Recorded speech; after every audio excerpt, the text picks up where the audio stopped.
কোরআনুল কারীমের পক্ষে, কাফের বেঈমানদের বিপক্ষে, তাগুতের বিপক্ষে, যারা মানব রচিত আইন নিয়ে যারা কাজ করে তাদের বিপক্ষে আমাদের সবাইকে রুখে দাঁড়ার তৌফিক দান করুন। সকলে মিলে আল্লাহুম্মা।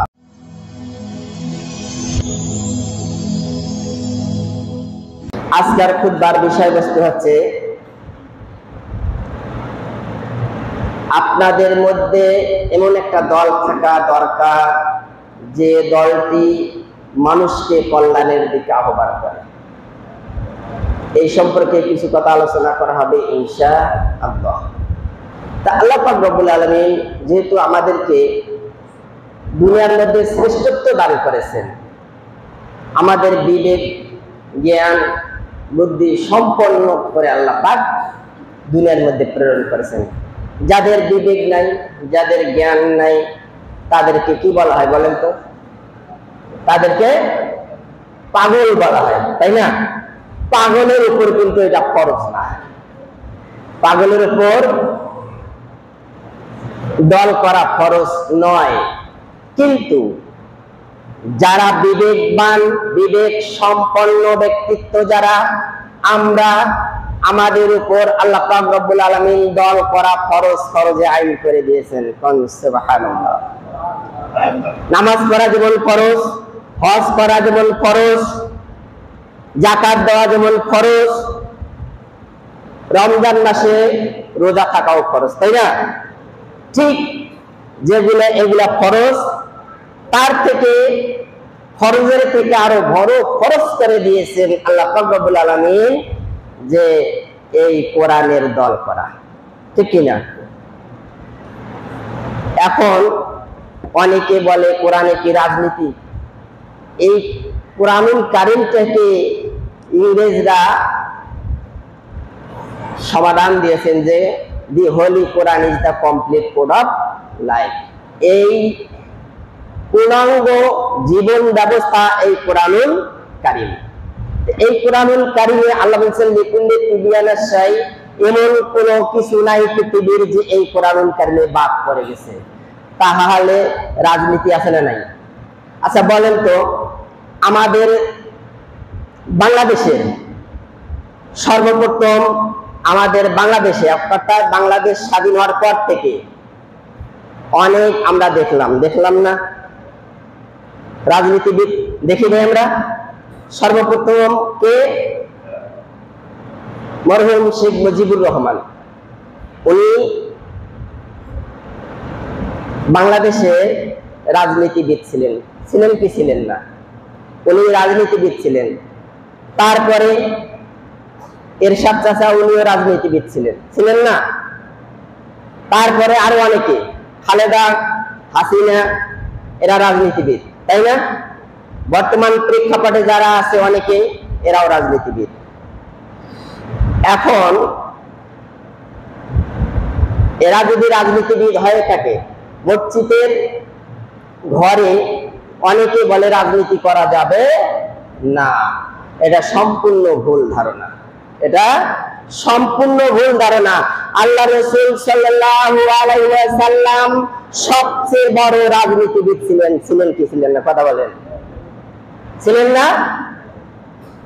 আল্লাহ রাসূল, এই শেখ মুজিব, এরশাদ চাচা, পৃথিবীর অনেক যত রাষ্ট্র আছে সমস্ত রাষ্ট্রের রাজনীতিবিদ আছে না নাই?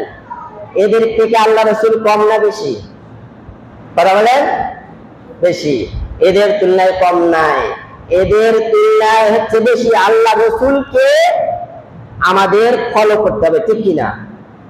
আল্লাহ পাক রব্বুল আলামিন কোরআনুল কারীমের মধ্যে ঘোষণা দিয়ে বলছেন যে লাকাদ কানা লাকুম ফি রাসূলিল্লাহি উসওয়াতুন হাসানা, তোমাদের মধ্যে রাসূলের আদর্শ, অর্থাৎ তোমাদের মধ্যে রাসূলের আদর্শকে আমি রেখে দিয়েছি। অর্থাৎ রাসূল যে আদর্শে আদর্শিত হয়ে গেছে সেই আদর্শে আমাদেরকে চলতে হবে, ঠিক কিনা? অর্থাৎ আল্লাহ রাসূল সাল্লাল্লাহু আলাইহি সাল্লামের অন্য কোন কি পার্লামেন্ট ছিল, গণভবন ছিল? কথা বলেন। আল্লাহ রাসূল আল্লাহ পাক রব্বুল আলামিন কোরআনুল কারীমের মধ্যে ঘোষণা দিয়ে বলছেন, ওমা আরসালনাকা ইল্লা রাহমাতাল লিল আলামিন, আমি আমার রাসূলকে গোটা পৃথিবীর রহমত হিসেবে প্রেরণ করে দিয়েছি। কোন সুবহানাল্লাহ। তো এই আল্লাহ রাসূলের কোন গণভবন ছিল না, সংসদ ভবন ছিল না। আল্লাহ রাসূল সাল্লাল্লাহু আলাইহি সাল্লাম মসজিদে নববীতে বসে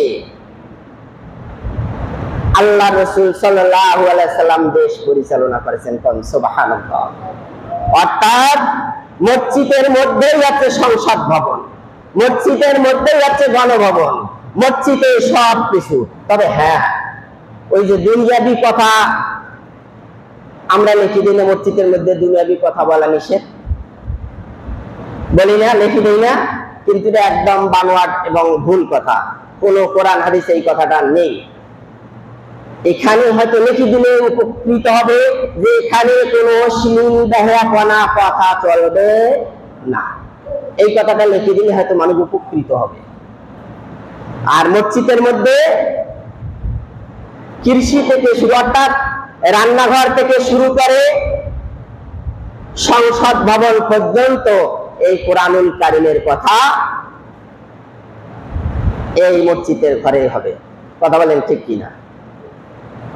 এই কোরআনুল কারীমের কথা এখন সংসদ ভবন আল্লাহ রাসূলের ছিল মসজিদে নববীতে। এখন তো আমাদের সংসদ ভবন গণভবন আছে, ঠিক কিনা?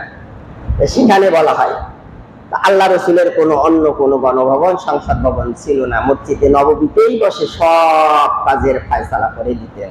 সুবহানাল্লাহ। আল্লাহ পাক রব্বুল আলামিন এই কোরআনুল কারীমের মধ্যে সমস্ত কথা তুলে ধরেছেন। আমি সূরা আল ইমরানের 104 নং আয়াত তেলাওয়াত করেছি, আপনারা বাড়িতে গিয়ে এই কথাগুলো মিলাই নেবেন। আল্লাহ পাক রব্বুল আলামিন বলেন, আলতাকুম মিনকুম উম্মাতুন ইয়াদউনা ইলাল খায়রি ইয়ামুরুনা বিল মা'রুফি ওয়া ইয়ানহাউনা আনিল মুনকার উলাইকা হুমুল মুফলিহুন।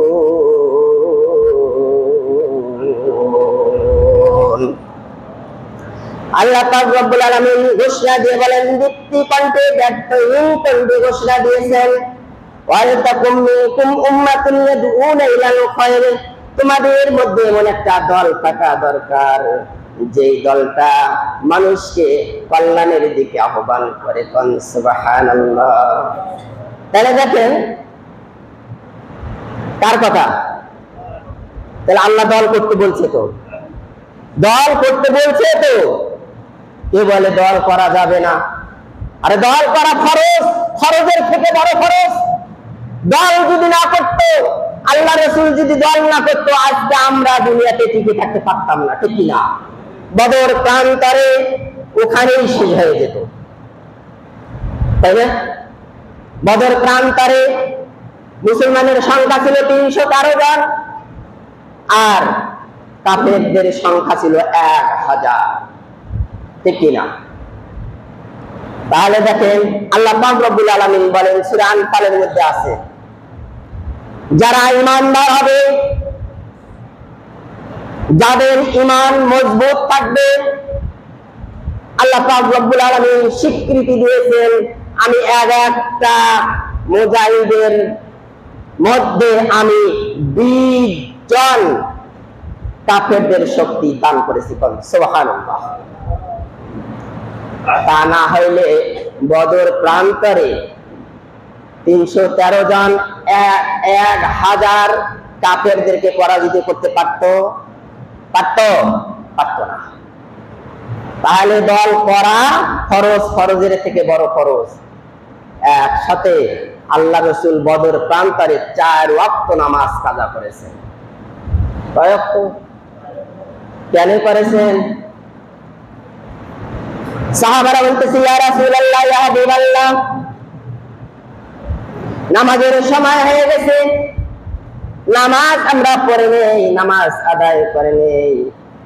আল্লাহ রাসূল সাল্লাল্লাহু আলাইহি সাল্লাম বললেন, হে আমার সাহাবারা, তোমরা শুনে রাখো, তোমরা জেনে রাখো, যদি নামাজ আদা করতে যায় এই সুযোগ এই কাফের বেঈমানেরা এসে দখল করে নেবে, আমরা তো তখন পরাজিত হয়ে যাব। অতএব নামাজ আমরা কাজা করব, আগে আল্লাহর দ্বীনকে বিজয়ী করতে হবে, প্রতিষ্ঠিত করতে হবে, এই কুরআনুল কারীমের আইনটাকে বাস্তবায়ন করতে হবে। আগেই এই কুরআনুল কারীমের আইন আগেই প্রতিষ্ঠিত করতে হবে। অতএব দেখো, তোমরা যদি বিজয়ী হয়ে যাও আর কাফের বেঈমানেরা যদি পরাজিত হয়ে যায়, তাহলে আল্লাহ পাকের এই কুরআনুল কারীমের আইন গোটা বিশ্বে বুলন্দ হয়ে যাবে। কোন সুবহানাল্লাহ। হয় নাই? হয়েছে। নইলে আমরা কিন্তু পারতাম না। একসাথে আল্লাহ রাসূল 4 ওয়াক্ত নামাজ কাজা করে আদায় করেছেন। কোন সুবহানাল্লাহ। অতএব দেখেন, নামাজ পড়া যেমন ফরজ, নামাজ ত্যাগ করাও ফরজ। এই কুরআনুল কারীমের আইনকে প্রতিষ্ঠা করতে গিয়ে, কথা বলেন ঠিক কিনা? এখন দেখেন, 17 রমজান বদর প্রান্তরে যখন যুদ্ধ শুরু হয়ে যায়, রমজান মাস, রোজা থেকে যুদ্ধ, কাফেরদের বিরুদ্ধে যুদ্ধ। এখন রোজার অবস্থায় যখন আসরের সময় পর্যন্ত হয়ে গেল, রোজা অবস্থায় বলেন তো কাতর হয়ে যায় নাই মানুষ? যায় নাই? সাহাবারা এমন ভাবে নিষ্পেষিত হয়ে গিয়েছে যে আর শক্তি কুলাচ্ছে না। কাফের বেঈমানরা তাড়া করতেছে, তুমুল হারে যুদ্ধ শুরু হয়ে গেছে। আল্লাহ রাসূল সাল্লাল্লাহু আলাইহি সাল্লামকে আল্লাহ পাক রব্বুল আলামিন ওহীর মাধ্যমে প্রেরণ করে দিল। ওহী প্রেরণ করে দিয়ে বলল, হে রাসূল, আপনাদের সাহাবাদেরকে আপনারা রোজা সবাইকে ভঙ্গ করতে আদেশ করেন। কোন সুবহানাল্লাহ। ওহী আদেশ পেয়ে আল্লাহ রাসূল সাল্লাল্লাহু আলাইহি সাল্লাম সাহাবাদেরকে বললেন, হে আমার সাহাবাগণ, তোমরা রোজাকে ভঙ্গ করো, রোজাকে ভেঙে ফেলো, তোমরা পানি পান করে নাও, গায়ের মধ্যে শক্তি ফিরে আসুক। শক্তি যদি ফিরে আসে, তাহলে আমরা নতুন উদ্যমে আমরা কাফেরদের সাথে মোকাবেলা করতে পারবো, তাদেরকে পরাজিত করতে পারবো। সাহাবা ইসমাইল বললেন, ইয়া রাসূলুল্লাহ, ইয়া হাবিবাল্লাহ, রমজান মাসে রোজা রাখা ফরজ কাজ আমরা বাদ দিতে পারি না। আমাদের জীবন যাবে, কিন্তু আমরা রোজা ভাঙবো না। আল্লাহ রাসূল সাল্লাল্লাহু আলাইহি সাল্লাম তখন নিজ হাতে একটি পাথরের উপরে দাঁড়িয়ে পানি পান করে রোজা ভেঙে ফেললেন। তখন সাহাবাগণ সঙ্গে সঙ্গে রোজা ভেঙে ফেললেন। সুবহানাল্লাহ। রমজান মাসে রোজা রাখা যেমন ফরজ, ঠিক অনুরূপ রোজা ভাঙ্গাও অনুরূপ ফরজ। সুবহানাল্লাহ। কেন? এই কুরআনুল কারীমের আইনটাকে প্রতিষ্ঠিত করতে গিয়ে এই রমজান মাসের রোজা ভাঙ্গাও আল্লাহ ফরজ করে দিয়েছিলেন। সুবহানাল্লাহ। যদি আমরা রোজা না ভাঙ্গি, তাহলে আমরা তো হেরে যাব। যখন আমরা হেরে যাব, তখন ইসলামের কথা কে বলবে? এই কুরআনুল কারীমের কথা পৃথিবীতে কে বলবে?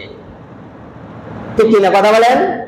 এই জন্য রোজা ভেঙে নতুন উদ্যমে, নতুন ভাবে, সামনের সৈন্যকে পিছনে, পিছনের সৈন্যকে সামনে, ডানের সৈন্যকে বামে, বামের সৈন্যকে ডানে দিয়ে আল্লাহ রাসূল সাল্লাল্লাহু আলাইহি সাল্লাম এমন ভাবে নতুন উদ্যমে সাজিয়ে নিল, কাফের বেঈমানেরা মনে করলো এরা আরো অনেক সৈন্য নিয়ে এসেছে। সুবহানাল্লাহ। এরা পৃষ্ঠ প্রদর্শন করে সেখান থেকে পালিয়ে গেল। সুবহানাল্লাহ। এই কুরআনুল কারীমের বিজয় হয়ে গেল। সুবহানাল্লাহ। তাহলে এই কুরআনুল কারীমের আইন আমাদের বাস্তবায়ন করার দরকার আছে না নাই? এই জন্য আল্লাহ পাক রব্বুল আলামিন বলেন, ওয়ালতাকুম মিনকুম উম্মাতুন ইয়াদউনা ইলাল খায়র। তোমাদের মধ্যে এমন একটা দল থাকা দরকার যে দলটা আল্লাহ এবং রাসূলের দিকে আহ্বান করে, অর্থাৎ মানুষের কল্যাণের দিকে আহ্বান করে, যে দল করলে মানুষ ইহকালে শান্তি এবং পরকালে মুক্তি পাবে, আমাদের সবাইকে সেই দল করতে হবে। কথা বলেন ঠিক কিনা? আপনারা মানুষের মতবাদের দিকে যাবেন নাকি? মানুষের যে তৈরি করা আইন, সেই আইনের দিকে যাবেন নাকি? কথা বলেন। আমরা নামাজ পড়ার জন্যই মসজিদে এসেছি, আল্লাহর আদেশ পালন করার জন্য এসেছি। কথা বলেন ঠিক কিনা? আপনাকে কেউ কি আদেশ করেছে আমার নামাজ পড়ো? কোন নেতা কি বলছে যে আমার জন্য নামাজ পড়ো? তাদের জন্য কি নামাজ আছে? না। তার জন্য নামাজ, আল্লাহর নিমিত্তে যদি নামাজ হয়ে থাকে, আল্লাহর জন্য যদি নামাজ হয়ে থাকে, তাহলে আল্লাহর জমিনে আল্লাহর দ্বীনটাকে বাস্তবায়ন করা ফরজের থেকে বড় ফরজ। কোন ঠিক কিনা? তাহলে অতএব এই জন্য আল্লাহ পাক রব্বুল আলামিন বলেন, এই আমার প্রিয় হাবিব, গোটা পৃথিবীর মানুষকে এই ঘোষণাটা আপনি দিয়ে দিন, যে দলটা মানুষকে কল্যাণের দিকে আহ্বান করবে, ওই জাহান্নামের আগুন থেকে পরিত্রাণ পাওয়ার জন্য যে দলটা মানুষকে আহ্বান করবে, সেই দলের প্রতি তোমরা সমর্থন দান করো। সুবহানাল্লাহ। আল্লাহ পাক রব্বুল আলামিন বলেন, ওই দলটা কি করবে? ইয়ামুরুনা বিল মা'রুফ ওয়া ইয়ানহাউনা আনিল মুনকার। ওই দলটা কি করবে? মানুষকে সৎ কাজের আদেশ দেবে। পৃথিবীতে যত রকমের সৎ কাজ আছে, সেই সৎ কাজ করার জন্য আদেশ দান করবে। সুবহানাল্লাহ। ওয়া ইয়ানহাউনা আনিল মুনকার। আর অসৎ কাজ, যত রকমের গর্হিত কাজ আছে, অন্যায় অশ্লীল বেহায়াপনা কাজ আছে, সমস্ত কাজ থেকে নিষেধ প্রদান করবে। সুবহানাল্লাহ। এই দলটাতে থাকা দরকার আছে না নাই? কথা হলে আল্লাহ পাকের বাণী, যেহেতু আল্লাহ পাক রব্বুল আলামিন দীপ্তি কণ্ঠে ঘোষণা দিয়ে দিলেন, যদি তোমরা এই দলের মধ্যে প্রবেশ করো, এই দলের কথা যদি মানিয়া চলো, এই দল যদি তোমরা করো, তাহলে আল্লাহ পাক রব্বুল আলামিন বলেন, উলাইকা হুমুল মুফলিহুন। আল্লাহ পাক রব্বুল আলামিন বলেন, যদি তোমরা তাই করো, তাহলে অবশ্যই আমি ওই দলটাকে বিজয় দান করবো। সুবহানাল্লাহ। কার কথা? আল্লাহ পাকের কথা। আল্লাহ পাক রব্বুল আলামিন বলেন যে ওই দল যদি তোমরা করো, তাহলে অবশ্যই আমি তোমাদেরকে বিজয়ী দান করব। কিন্তু শুরু হয়ে যাচ্ছে চতুর্দিক থেকে আল্লাহ পাকের দল, চতুর্দিক থেকে এখন বিজয়ের পতাকার সম্মুখীন হতে যাচ্ছে। ঠিক কিনা? কথা বলেন। আল্লাহ পাক রব্বুল আলামিন পরের আয়াতে বলেছেন, ওয়ালা তাকুনু কাল্লাযীনা তাফাররাকু আখতালাফু মিন বা'দি মা জাআহুমুল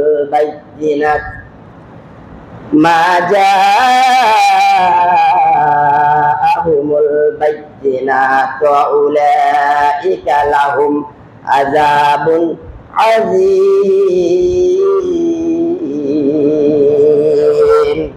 আল্লাহ পাক রব্বুল আলামিন বলেন, নিষেধ করেছেন আল্লাহ, ওয়ালা তাকুনু, তোমরা হয় না, তোমরা কোনদিন যেও না, কাল্লাযীনা তাফাররাকু, যারা মত পার্থক্য করে, যারা মত পার্থক্য করে, অর্থাৎ তোমরা অন্যদিকে চলিও যে না। তাফাররাকু, ফাররাকা ইউফাররিকু, বাবে তাফিল, তাফাররাকু বাবে তাফিলের মাসদার। আল্লাহ পাক রব্বুল আলামিন বলেন, আলা তাকুনু কাল্লাযীনা তাফাররাকু, তোমরা তাদের দলে যেও না যারা মত পার্থক্য করে, যারা পৃথক হয়ে যায়। অর্থাৎ এই কোরআনুল কারীমের দল থেকে অন্য দলে তোমরা পৃথক হয়ে যেও না। ওয়াখতালাফু, আল্লাহ পাক রব্বুল আলামিন বলেন, কেননা আল্লাহর দল ছাড়া অন্য দল, অন্য মত, অন্য পথ আছে, ইখতিলাফ আছে না নাই? কথা বলেন ঠিক কিনা? মনে করেন আল্লাহ পাকের দল যারা করে, তাদের একজন আমির নিযুক্ত থাকে, ওই আমির যা বলে তাই করে সকলের। কথা বলেন ঠিক কিনা? কেউ বিপক্ষে কোনো কথা বলে না। আর অন্য দল, অন্য পথ, অন্য মত যারা অবলম্বন করে, তাদের নেতার কথা কেউ মানে না। নেতার কথা একজন যদি মানে আরো 7 জন না মানে, এরকম আছে না নাই?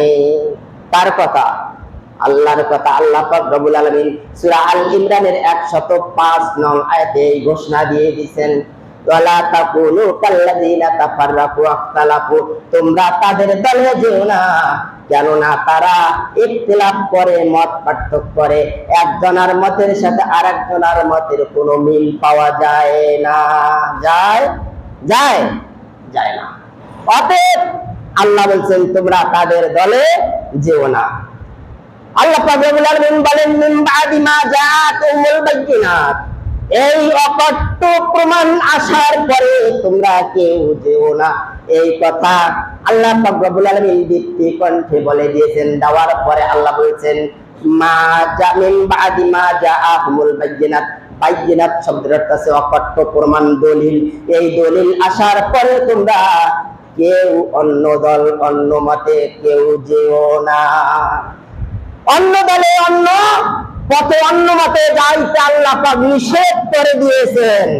আল্লাহ পাক রব্বুল আলামিন বলেন, এরপরেও যদি তোমরা যাও, আল্লাহ পাক রব্বুল আলামিন তাদের সম্পর্কে বলছেন, উলাইকা লাহুম আযাবুন আযীম। আল্লাহ পাক রব্বুল আলামিন বলেন, এরপরেও যদি তোমরা যাও, তাহলে তোমরা জেনে রাখো তোমাদের জন্য কঠিন যন্ত্রণাদায়কের আযাবের ব্যবস্থা আমি করে রেখে দিয়েছি। নাউযুবিল্লাহ। তাহলে আমরা কোন দিকে যাব? কথা বলেন। তাফসীর হচ্ছে তো কি কোরআন ছাড়া বাজে কথা আছে নাকি? দলের কথা আছে, কিন্তু দল কোরআনে আছে। কেউ কিন্তু কোনো কিছু বলতে পারবেন না।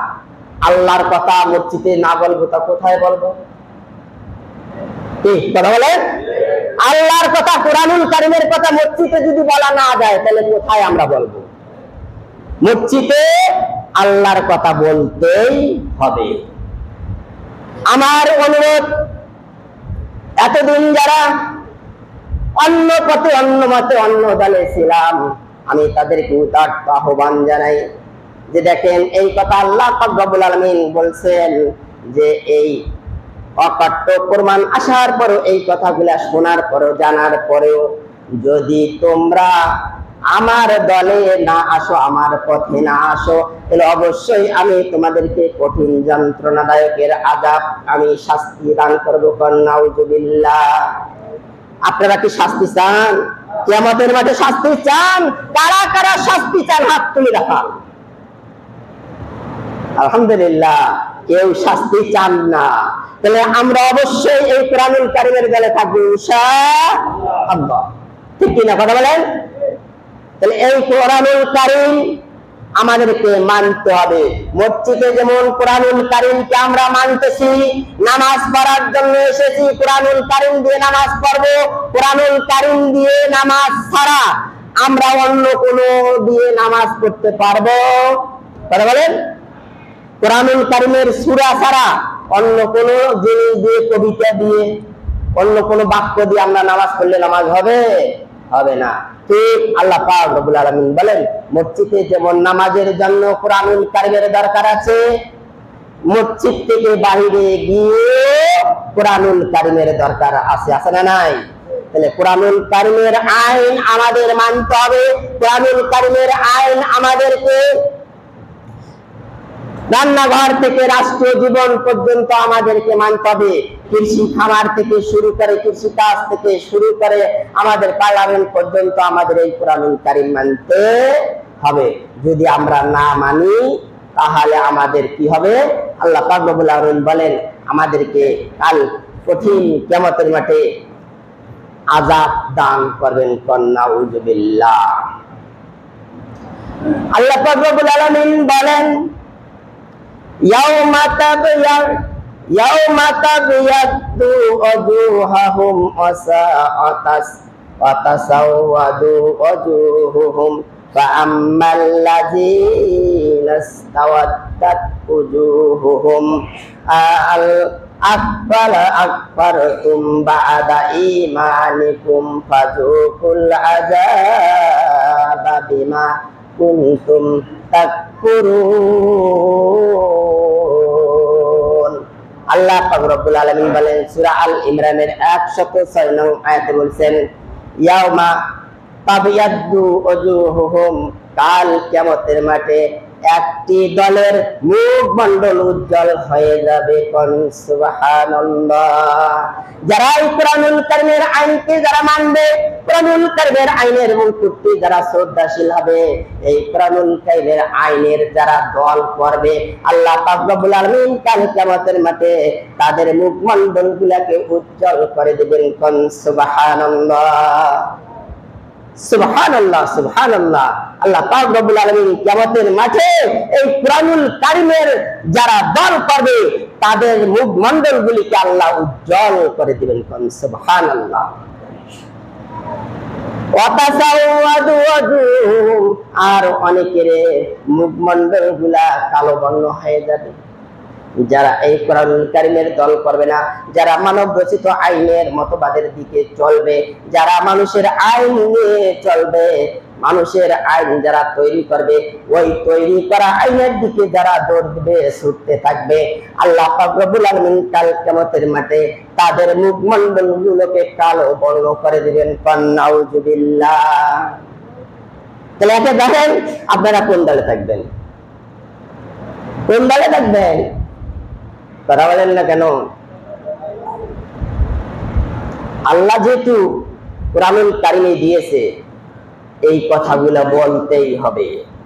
কাল কিয়ামতের মাঠে কোন মুসল্লি যাতে আমার বিরুদ্ধে নালিশ করতে না পারে, আল্লাহ ওই অমুক এলাকার ওই দালিয়া নতুন বাজার কেন্দ্র মসজিদের খতিব সাহেব তো আমাদেরকে এই কথাগুলো বলে নাই।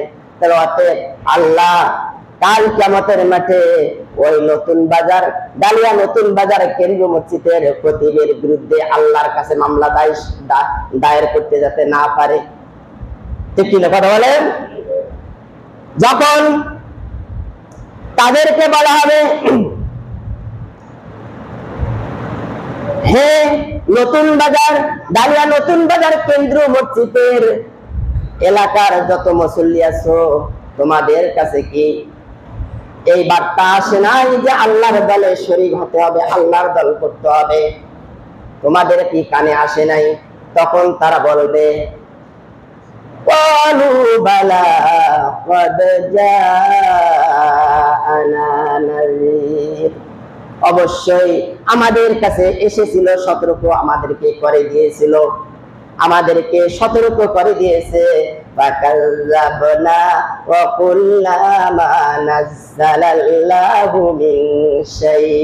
আল্লাহ পাক রব্বুল আলামিন বলবেন, ওই লোকরা বলবে যে ফাকাল্লাবনা, আমরা এগুলাকে মিথ্যা প্রতিপন্ন মনে করেছিলাম, মিথ্যা মনে করেছিলাম। আর আল্লাহ পাক রব্বুল আলামিন ওই কোনো আমাদের জন্য করেন নাই, আমরা মনে করেছিলাম ওই ইমাম সাহেব আমাদের জন্য মিথ্যা কথা বলেছে, আমরা এগুলা মানব না, আমরা এগুলা মানি নাই বা শুনি নাই। যদিও শুনেছি, আমাদের কাছে বলেছিল, আমরা কিন্তু তাদের এগুলা ভ্রুক্ষেপ করি নাই, তাদের কথায় আমরা কর্ণপাত করি নাই। তাহলে আমি একটাকে তো রেহাই পাবো ইনশাআল্লাহ, পাওয়া যাবে না? তাহলে আল্লাহ পাক রব্বুল আলামিন বলেন যে আল্লাহ পাকের দলের মধ্যে আসতে হবে। আল্লাহ পাকের দলে যদি আমরা শরীক হয়ে যাই, বিজয় হোক আর না হোক, আল্লাহ পাক রব্বুল আলামিন বলেন ফাসাউফা নুতি আজরান আযীমা। আল্লাহ পাক রব্বুল আলামিন বলেন যে বিজয় হও আর না হও, অবশ্যই আল্লাহ পাক রব্বুল আলামিন অতি শীঘ্রই তোমাদেরকে মহান পুরস্কার দান করবেন। সুবহানাল্লাহ। তাহলে দেখেন আল্লাহর বাণী, আল্লাহ বলছেন তোমরা বিজয়ী হও আর না হও, কিন্তু আমার দল করেছো, আমি অতি শীঘ্রই তোমাদেরকে কি করব? মহান পুরস্কার আমি দান করবো। সুবহানাল্লাহ। আল্লাহ পাক রব্বুল আলামিন বলেন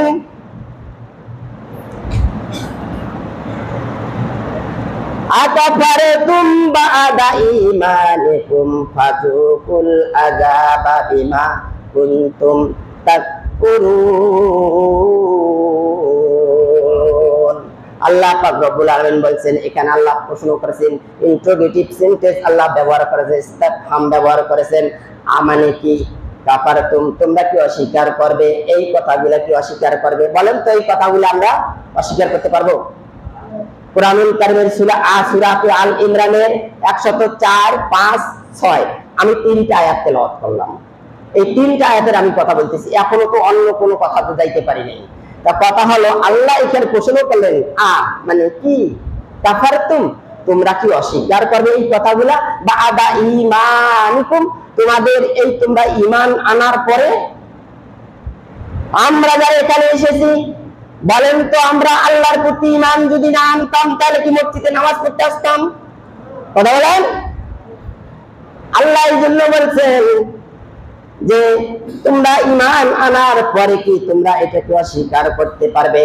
যদি তোমরা অস্বীকার করো, আবার আল্লাহ পাক রব্বুল আলামিন বলেন, ফাযুকু, ফা মানে অতঃপর, যুকু মানে স্বাদ গ্রহণ করো, আযাব মানে আযাব, বিমা কুনতুম তাকফুরুন, যাহা তোমরা অস্বীকার করেছো, এই কুরআনুল কারীমের দলকে তোমরা অস্বীকার করেছো, এর জন্য তোমরা এর শাস্তির স্বাদ গ্রহণ করো।